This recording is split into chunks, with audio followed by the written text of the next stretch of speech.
Hello,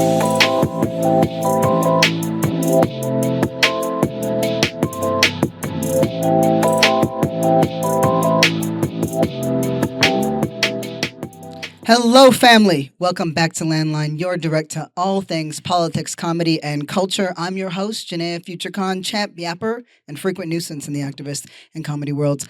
Let's get dialed in. So I'm breathless because it's Jover. It's Jover. Joe Biden dropped out of the presidential race. If you're in my stories, you know that I called it a couple of days ago. And I said Biden is dropping out in a couple of days.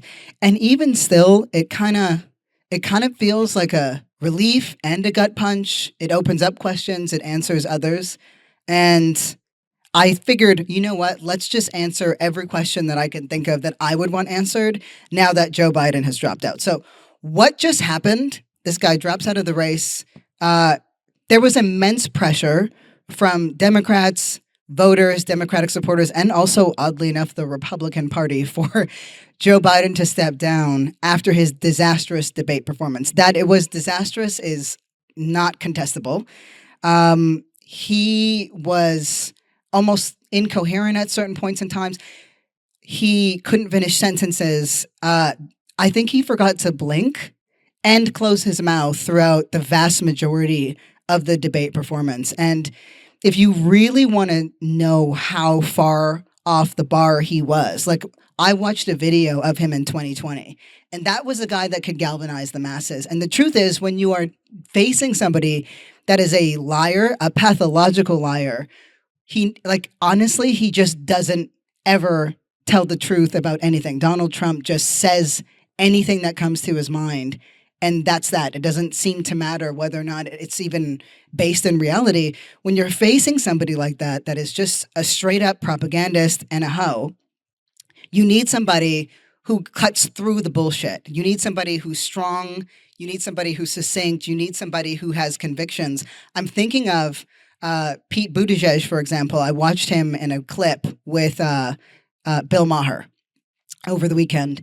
And you guys know PD. You know, one minute we love him, one minute we hate him. He's currently the Secretary of Transportation, which I just think is a fun title to say. It makes me think of George Carlin as the conductor. But anyway, Pete Buttigieg, he kind of goes off, and he's, when he's asked, well, what about this, and what do you think about the fact that JD Vance is out here, and JD Vance is doing, he's the vice president, and he's part of Silicon Valley.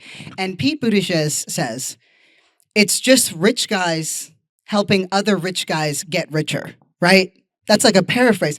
But that's what we need when we're sitting here wondering, well, what does it mean that JD Vance has relationships with, Peter Thiel? And what does it mean that JD Vance has relationships with Dave Sachs? You need somebody that cuts through the nonsense and says exactly what people need to hear. And the truth is, I felt such relief in that moment because I realized that we haven't had somebody do that recently. Biden has been unable to just cut through the nonsense and say what needs to be said and say what matters. So, there's a lot of people who were unsure, do we want Biden out? Then you have some of the smartest people around, elections and trajections and projections and all this stuff telling us that he should not drop out. It would be dangerous if he dropped out. And then you had all these fights amongst the Democratic elites. Then we find out that there is a Parkinson's expert that's gone into the White House 8 times in a month. So we have had a hard, I'm just going to say this, it's been hard for us, the populists, the regular folks, to keep up with what's been going on. It's been like the worst episode of Game of Thrones that I could imagine, where it's like, is it Red Wedding? Is it Ned? Is it Joffrey? Like, what's going on? So this is the end of this particular episode where will he, won't he? He did. He did. I said he did. He did. I am fighting off something still. I have no idea what's going on, but I got to tell you, I had to come and gossip about this because there's no way that this could just happen and we're not going to talk about it. So here's the thing. when I mentioned the Democratic elites, and this is the conflict that we felt, it begs the question, who are the Democratic elites? Because this is something that I've seen in the media, I've seen in the news, I did the research, there is no official list. These are the Democrats who have like significant influence and power amongst other Democrats. They're members of Congress. They're governors. They're part of the Biden administration staff members. They're donors. They're huge media figures. They're state party chairs, union heads, and not-profit heads. So these are the folks who, after the debate, like, this is the informal, disorganized coalition of people that were very much like, one half of it was like, he's got to go right now. This is so bad. And the other half was like, you disloyal bitches, you don't know what you're talking about. We got to be on the same side on this. So when you hear the Democratic elites, that's who they're talking about, because that was one of my questions. I'm just like, who was causing this fight to begin with? So the next question is, how big is this? How big is this? No sitting president has dropped out of a race so late in the election in American history. It's never happened before. So, you know, when everyone's like, these are unprecedented times, and every other second you're like hearing, these are unprecedented times. And I'm like, I want precedented times. Like, I miss precedented times, bring them back. This is actually one of those moments that qualifies as an unprecedented time. It's never happened, and it means that, Kamala Harris, who is the vice president, and any other contenders for the nomination, has just weeks to earn the backing of nearly like about 4,000 delegates, right, to the Democratic National Convention. So that's a lot of buy-in that a person needs in a short period of time. But as I've mentioned in past episodes, a lot can happen in a few weeks. A lot can happen. A lot can happen in 100 days or however many days it is. And if you don't know what I mean, just think of a lesbian couple. How much they can accomplish in that. There's cats. Everybody's moved in with each other. They've had the do we become poly conversation. They've broken up. They've gotten back together. A third person came into the relationship. Those two ended up, the initial one half and the new person ended up in a relationship while the other one lived in the house, and they all went to therapy together. Then they broke up again, and now they're in a polycule. So a lot can happen in that time. You just have to be ambitious. Be as ambitious as lesbians are. That's all we're asking in this moment if we're thinking about what is possible. So the convention is scheduled to take place in Chicago in August between the 19th and the 22nd. So that's the date to keep in mind. Although the party, if I'm remembering correctly, planned to conduct a virtual roll call before that on August 7th or something to ensure access to ballots in all 50 states. So there's whoever the contenders are, there's like little time to assemble support. So basically what I'm saying is whoever had the support and has it right now. Here's a question that came to mind. What were the polls saying right before this happened? So most Americans wanted Democrats to field a candidate other than Biden, right? So that means that most Americans were like, this guy's not fit to run. I don't want to see it. But the other side, and this is what AOC mentioned in her live this weekend, and I'm going to bring that up later, but, both Biden and Ocasio-Cortez, they both at different points made this argument, and obviously from different places, right? Like, I'm more inclined to listen to an AOC. But she was like, polls are broken. And so the only valid public input that we can look to as like something to trust is the primary contest, right? So he ran in that. He was functionally unopposed, which is the problem. And that this was months before the debate and the landslide of interviews that have so damaged our faith in his capabilities. So the primaries that we could technically base our projections on are just, they were eons ago, it feels like. And we know that, we know that currently, right, like right before this happened, this kind of low-key happened in like swift and stunning fashion, y'all. Like, it's just like the vast majority of Democrats concluded that Joe Biden would not be able to defeat Donald Trump in the fall. Like, just take a minute to think about how big this is and how swiftly it happened. And the fact that it came across, like it happened post a nationally televised debate. Like, These are indeed unprecedented times, and I am indeed uncomfortable. I think I have IBS from this entire situation. So, who did Joe Biden endorse? Vice President Kamala Harris received his endorsement. The Clintons swiftly jumped on board. Does this mean that she's in? No, it does not. I know that that would be nice. It does not mean that she's in, though. So this is going to be settled in the convention unless something astronomical shifts. It's going to be settled in the convention rather than through primaries, which makes it a little bit less messy, I think, for the populace. So that convention I mentioned earlier, blah, blah, blah, 4,000 delegates, like that's where you're going to see it. The important thing to note, though, because you've heard me mention Gavin Newsom, and I know that he wants to run. Let's just put it this way. Gav wants to be the guy. He wants to be the guy. He wants to be the president one day. That means, though, that he does not want to run as a vice president. It's generally not a position that's taken so seriously, and it's not like one equals the other, right? We know this. Kamala Harris was not projected to be in this position at this particular time. It's not just because you're a vice president doesn't mean that you're going to immediately become president. I mean, look at Joe Biden. He's a great example of that. So she has a very short period of time, so call it this like very truncated process, but she's also in the strongest position. What's important here is Gretchen Whitmer, who's the governor of Michigan, who honestly is low-key a gangster. Don't quote me on that because I really need to look at her record, but like, I like this person. Please don't ruin her for me. I'll do that myself. And also, if there is something weird, like definitely ruin her for me, but she's just such a gangster. And the way that she just cuts through the bullshit and cuts through the noise, she's not trying to be polished. She just tells it like it is. I mean, that's what you're going to get from Michigan. That's all I can say. But she announced that she would not run. That's important because Whitmer and Gavin Newsom would have been two of her strongest opponents. So Gavin Newsom, governor of California, he has previously said that he would not challenge Madam Harris. Now, I don't know if that's going to stay true. We don't know anything, and it's starting to really piss me off. I don't know what we can trust. Like literally 2 days ago, Biden said that he would not step down.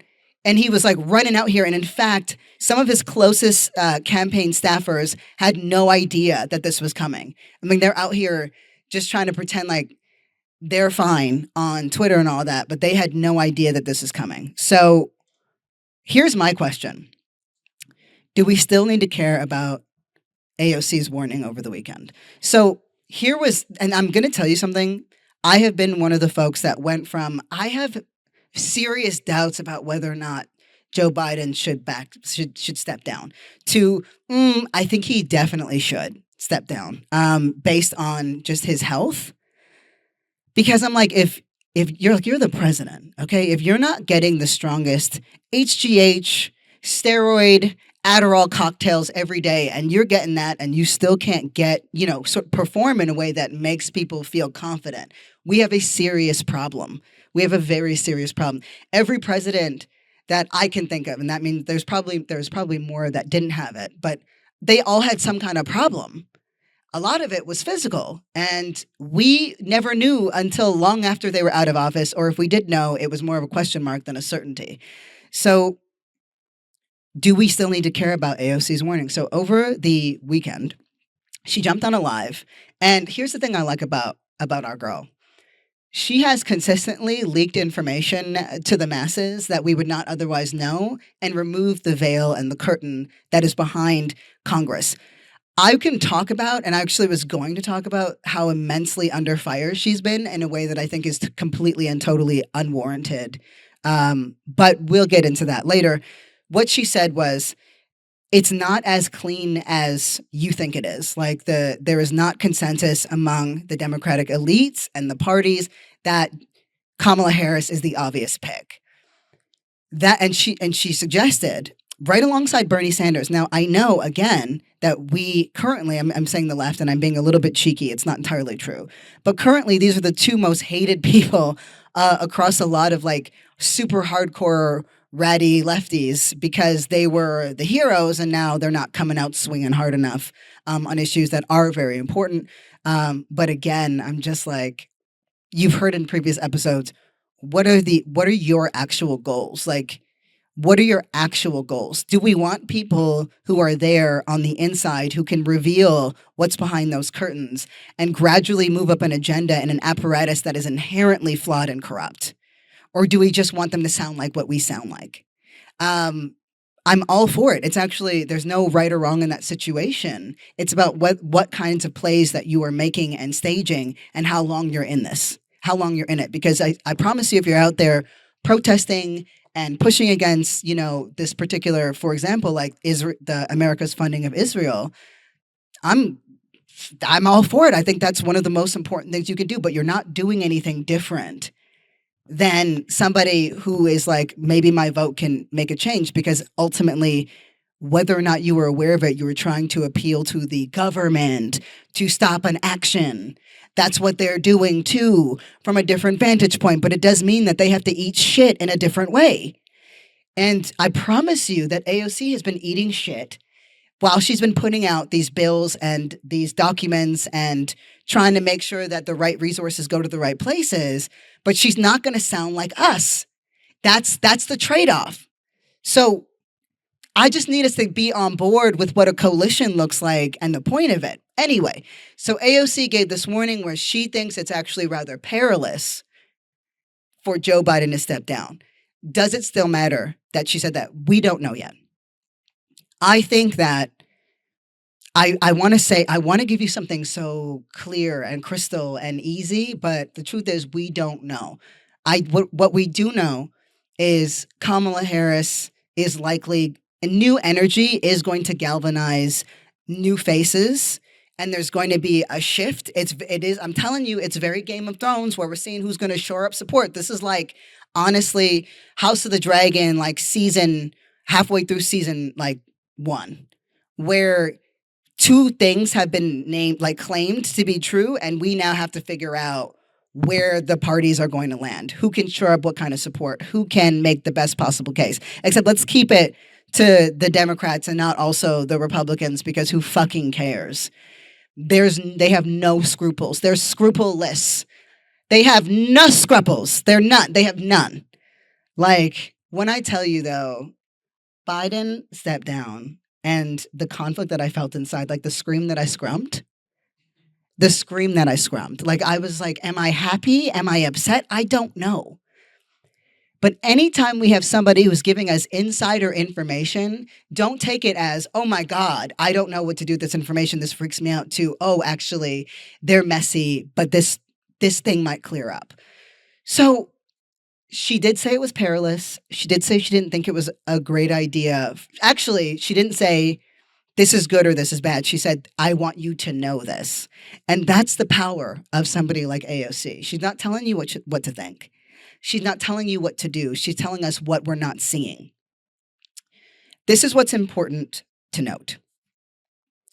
So Harris has 100 days to consolidate support from the Democrats.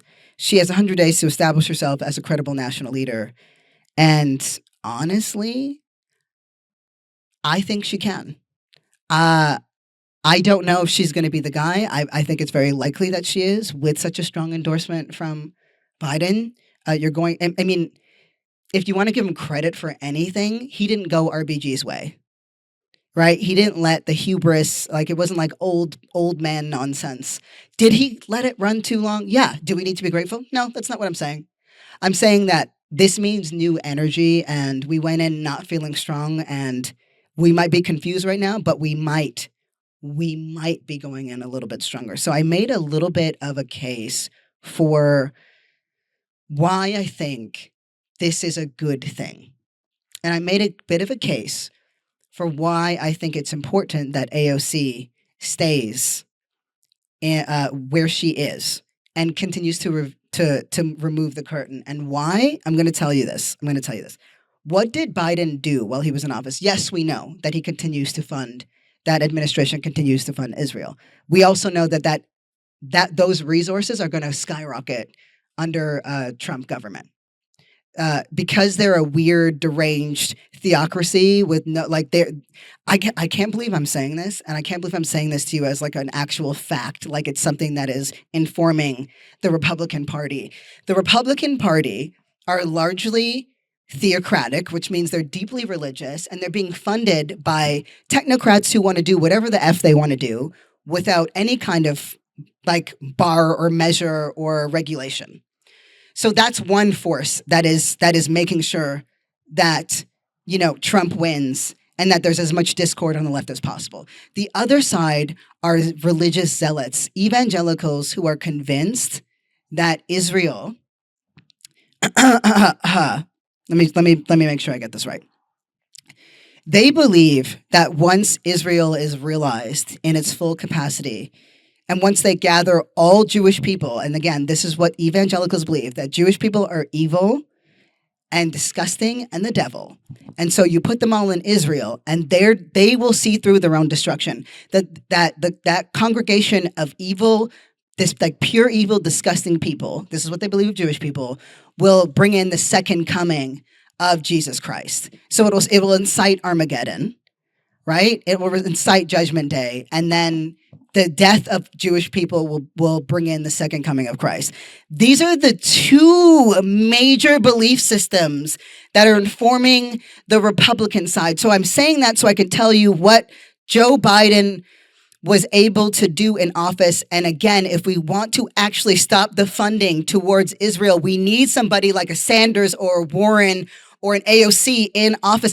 Does it suck that they don't come out swinging and saying, you know, end this war, F this country that's doing these awful things? Yes, but do we actually need them to, is my question. They cannot see through their agendas, which I hate to remind you has to do with a lot of our agendas. If they aren't playing the ugly game, should anyone have to do that? No, but do you, bitch? I don't. Let them do it. So, what was Biden able to do, right? And I'm not saying this as in like we should all be so proud, right? It's like I have to do this because I'm trying to keep us informed. So, a $1.7 trillion COVID-19 relief package, right? A $1 trillion program to, I don't know how to say, a $100 trillion program to rebuild the nation's roads, highways, airports, and other infrastructure. Investments to combat, like major investments to combat climate change, lower prescription drug costs for seniors, treat veterans exposed to toxic burn pits, and build up the nation's semiconductor industry. I promise you, I actually don't know what that means, but it sounds very important. Is it nuclear? Okay, great. Nuclear stuff. Okay. He signed legislation meant to protect same-sex marriage in case the Supreme Court ever reversed its decision legalizing it. Did he do everything he could have done? No, he did not. Did he just try to see through a student debt relief package that was massive and would have helped like our folks exponentially? Yes, but it was blocked by a federal court. See, the thing that they did, that the Trump administration did very well, is they, in plugging up the court systems and filling it with positions of shitty judges, they ensured that it would be that much harder to pass legislation, and that even if we did pass legislation, it could be contested in courts of law and tied up for ages. So my point is very simply this. Two terms of autocracy are, one term is shit. One term sucks. Two terms is catastrophic. And as much as this party is trash, and it is absolutely trash, how far are we willing to go to make it look like something that we deserve? And yeah, it's inherently corrupt. But we have third-party candidates like Jill Stein, is a Jewish person, 100% against funding towards Israel so that they can keep killing Palestinians without hesitation. She's not winning. Like, we're not at a stage where we fully back third-party candidates. We know that Melina Abdullah's been running with Cornel West. We're not backing them either. So my point is, in this period of time where we're not entirely sure that this is the right move or that is the right move, the answer can't be to not move at all, because they're moving whether or not we are. Like, and what I want to say is, I do think we're doing a good job. And I know that you're like, how But I do, because there's nothing wrong with debates in public, and there's nothing wrong with confusion, and there's nothing like, as long as we fight, we win. The only time we lose is when we stop. That's the only time we lose. So if we want to see things like, I don't know, trans healthcare somehow codified right alongside with abortion rights, that means that we got to stay in the fight. And if we want to see things like, I don't know, funding towards climate change not happen, so that we aren't just, I don't want to walk outside and spontaneously combust one day. I got shit to do. That means that we have to care, and that means that we have to participate on some level. And the thing is that we are, even when we're talking shit. And I think that's important to note. So anytime you get online and you're starting to feel like very confused or nihilistic, it's okay. You're not alone. But look at our track record. We've done a pretty good job in a game and in a system rigged against us. Like, I mean, completely fundamentally rigged. I think right now we have to be so careful because of how much power is being consolidated on the right, because we're talking about Silicon Valley dude bros who are, I mean, literally like 10 people, less now, decide everything that you see online and on television every day. I'm not talking about our shows. I'm talking about what information gets disseminated and how. Where somebody is directing algorithms. Those are choices that people make. Think about how much X has changed under Elon Musk. Just because they're not telling you what they're doing the way Musk is now, because he's a simple bitch, does not mean it's not happening. So if you're feeling despair or confusion, rest assured that is the point. If you're feeling discord and a kind of anger towards the left, that is the point. It's not to say that we shouldn't be debating them and fighting them or whatever, but it is to say that how the level of despondency and disgust that we feel might not be fully our own. We have to be very careful. Remember, what's his name? What's that weird Zuckerberg? I was going to be like, what's that guy who looks weird, like an AI machine already? He might not come out and say that he is voting for Donald Trump, right? Because that would be unpopular. But he is out there saying, but did you see how cool he looked? It was so American. It was awesome when he held his fist up with the American flag there and everything else. They under Trump's government, they are completely unregulated. Absolutely 100% unregulated. We have zero protections. And they can see through any agendas that they want. They're deeply invested in this other side winning. And nobody said that we had to like everybody on the sides that we're on. So Kamala Harris is the one who gets the endorsement from Joe Biden. She still has to win over the majority of delegates. Gavin Newsom said that he would not run against her before. We have yet to see if that remains true. I think it will. Gretchen Whitmer, governor of Michigan, who I totally F with, and I hope she's not like a weird monster underneath her clothes, but she sounds really dope and cool, but she also said that she was not running. Those would have been Kamala Harris's two strongest opponents right now. I think we're going to be okay. I think this can turn around. And I actually believe in our ability to see this through and win, because I'm telling you, they're not that smart. Imagine having all the money and all the resources in the world. Imagine having every corporation backing you and still losing to us pretty fucking consistently. That's how good we are at what we do. Don't ever forget that. So, power to us. F them. Let's hit that question of the day. What's the voicemail's got to say? On to the next. Hi, Future. I'm Reese. I'm visiting LA from Syracuse, New York. My question is, if you were to have lunch with any person, dead or alive, who would it be and why? Oh, this is so good. If I had to, okay. Today it's Nina Simone. I there's so many ways I would answer this, and it changes from day to day to day to day. But I'm in this place where I'm like, oh, we feel sadness, confusion, despair. You have to take that and put it into something. Nina Simone, I can't think of somebody who embodies creating even through disappointment, and creating even through frustration, and creating even through disgust, and offer us something something real. It wasn't about pretending it wasn't. I mean, think about Mississippi, goddamn. It wasn't about pretending that horrendous shit wasn't happening. Think about Strange Fruit. It was about taking it and making it into something, about documenting it under our terms and in our way. And that's what I'm most interested right now. So it's Nina Simone every day, all day, for today, and maybe for the next few weeks, because she's exactly who I need. I'm like, when it comes to guerrilla warfare, the answer might change, but we are not there yet. What a dope question. Thank you so much for it. And, I'm looking forward to what happens in the days to come. We are going to stay on the pulse with this. But I just want to reiterate to you all, we're going to be just fine. Like, we're literally going to be just fine. But make some shit and don't be like, no point in having dreams anymore. No point in writing that thing. The world's going to get incinerated before then. Absolutely not. It has been art that has kept people alive and kept movements alive entirely. So with that, I think that's what we got for the day. And, that's our episode. So I just want to say thank you so much for listening to Landline. It means the world to us. It really is a labor of love.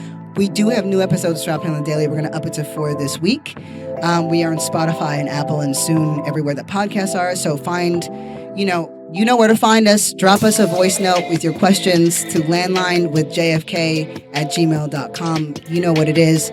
Shout out to Alyssa K on the Landline team, and shout out to you, the listeners, who make it all possible. Peace.